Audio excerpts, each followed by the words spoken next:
I mean, you've already mentioned morphology, both of you, a few times. What role does morphology play in English orthography?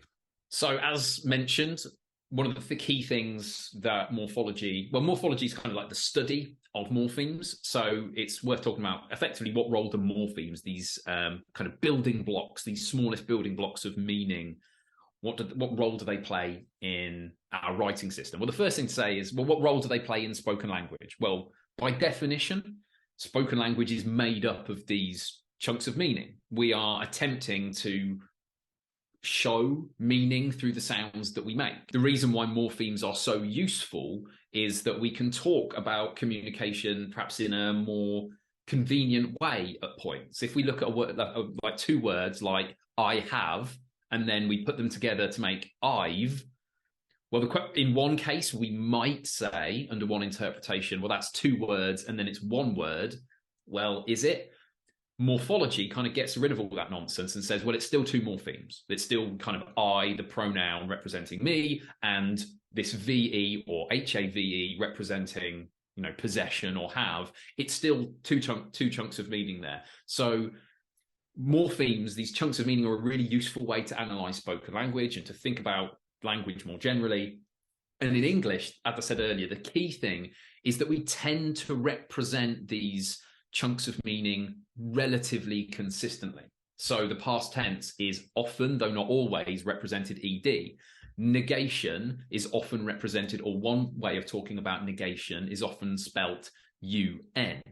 And because of that attempt to have that consistency in spelling the morpheme, we end up creating inconsistencies in the relationships between letters and sounds. So morphology, really useful for understanding the meaning of words in a lot of cases and seeing the patterns of meaning within language, but a real pain in many ways in terms of the complexities of word recognition that pupils have at the start of their journey to becoming a reader. I think this is one where a bit of the history of the kind of English language is kind of like quite useful to understand, where it's come from, because from that you kind of understand how through those complexities, it's really useful that we've kind of carried on to this kind of unit of sound that carries meaning. So effectively, because of the history of the English Isles, like it's really just been like a whole real mismatch of, influences from religious influences, social influences, like we've talked about already about like, the printing press and of course, warfare and things like that. So although, most linguistics would argue that, at its core, English is a Germanic language, you kind of have to understand that there's also traces of Latin in there. And the reason that traces of Latin are in there is because obviously, Julius Caesar tried to come and conquer us and that didn't work. And obviously, we were still trading at that time with, what was then Gaul, which was modern day France, that then, part of the Roman Empire. And obviously, Rome then, conquered ancient Greece. And so there's quite a lot, again, because of the trade that was going on there anyway, there was quite a lot of, language and borrowing from there. And so that's why, despite us having a Germanic, our core kind of root of English being Germanic, that's why you find in the sciences and mathematical subjects you still have kind of lots of these Latin and Greek roots.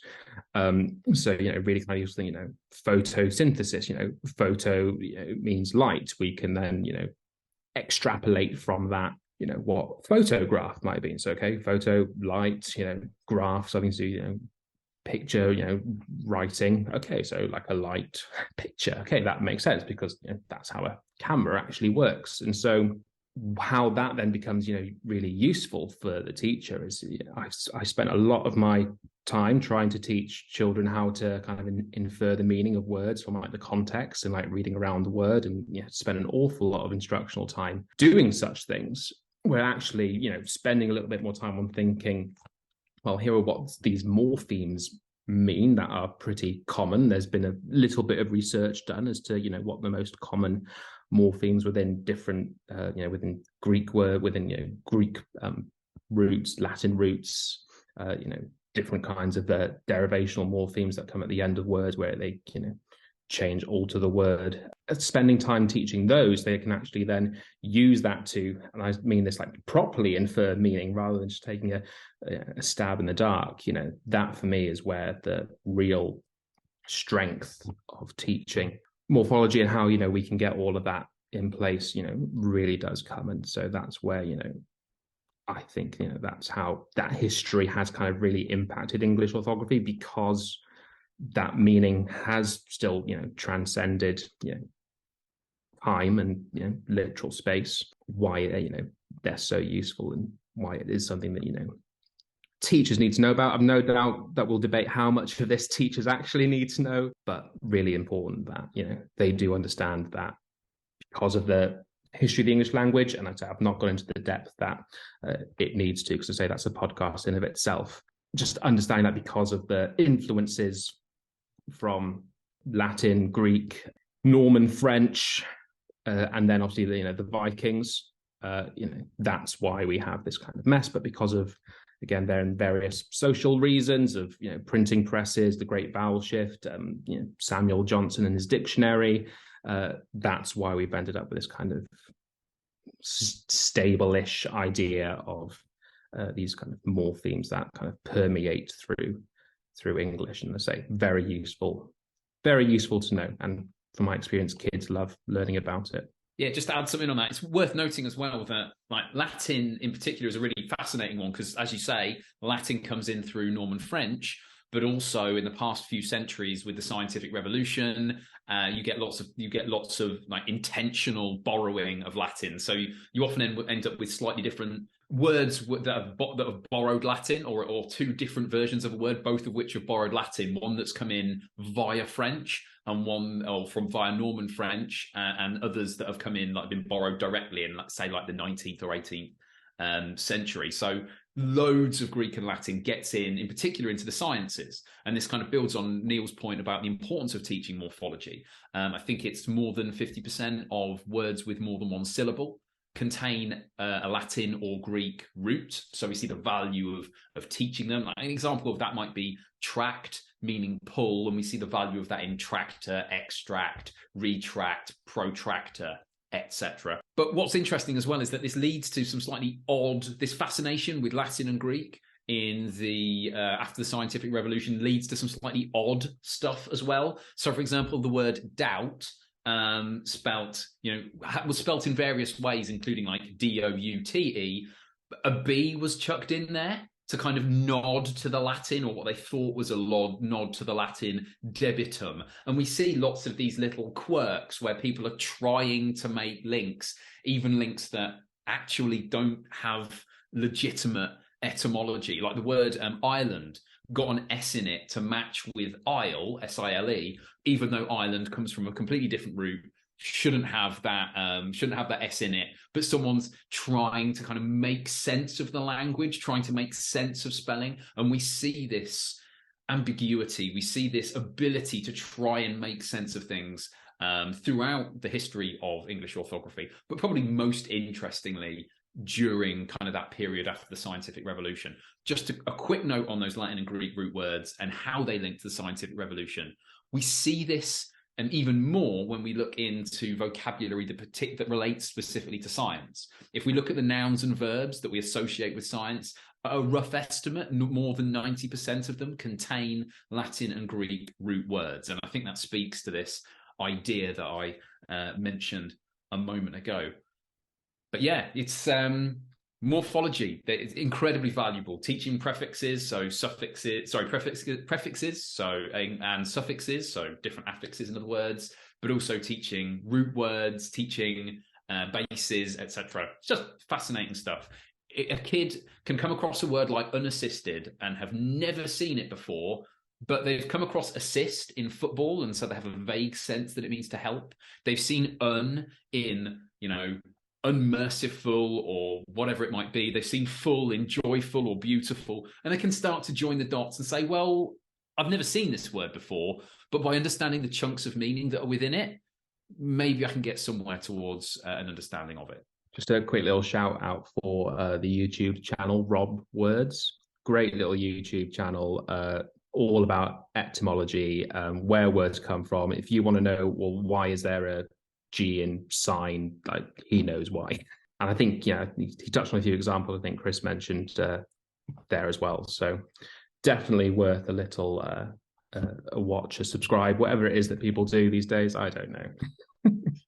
It's really interesting because I think the languages on this particular part of the British Isles seem to be more susceptible to the influences of outside languages than others, because I've definitely read that Irish only took very specific fish or water-based words from the Norse invaders, despite arguably having more of an opportunity to sort of cross-pollinate both cultures. For instance, Ireland has a very, very big imprint of that time, whereas perhaps more people have visited this part of the British Isles throughout history, if that makes sense. For instance, the Romans never went to Ireland, so you don't have a lot of that. And so, and I'm thinking perhaps like German and French, would they be as willing to take on, or have they been over the, obviously it's not a sentient decision, but it feels like the people here over the ages have been willing to bring these languages in, right back from, I'm thinking the Saxons who come over with the Utes and stuff. That's almost your base language for what we have now, and then over time that has been built on. I don't think we need to go into the history and much more, because I did have a question about the history, but I think we've sort of nailed that. But yeah, I mean, I don't know. Do you guys get that impression? Any studies into the susceptibility or the willingness of the Britons, or I don't know, the Saxons to get on board? I mean, certainly no research, just connecting some dots and possibly getting 5 here, but obviously Germanic, Italic, Celtic, they all stem from Proto-Indo-European, so they will all have cognates to some degree. So it kind of makes sense in my mind that there is probably something about that means that there is a degree of susceptibility between those languages, given that they have an original ancestor, this kind of Proto-Indo-European. That then comes into to what extent does an invading force that then kind of wipes out your whole tribe and sets up who didn't have a writing system, and this invading tribe settled and did have a writing system, and then so therefore Romanized or brought their culture to it. So I think there's probably linguistically potential there. It would be just an interesting one to find out what are those kind of core factors that actually make those languages more susceptible. Is it something like these social factors like literacy, or is it the extent to which the invading forces did take place? Because I think it's quite an important one. We talk about a bit of Latin, a bit of Greek, a bit of Norman French, some Germanic languages as if they're like definites, as if they're like real like kind of cut-off points. But certainly for English, the Romans left. Many Romans still decided to stay in England at the what was England at the time when the Anglo-Saxons came over, and so there was this whole kind of mishmash and kind of mixing going on there. So maybe that might have something to do with it. So I think that's quite an important one to note about this whole thing, is that when we talk about this marriages of languages, then they're not sharp, definite. It all stopped at this point, and then something new took over. There was long overlapping periods where more change actually happened.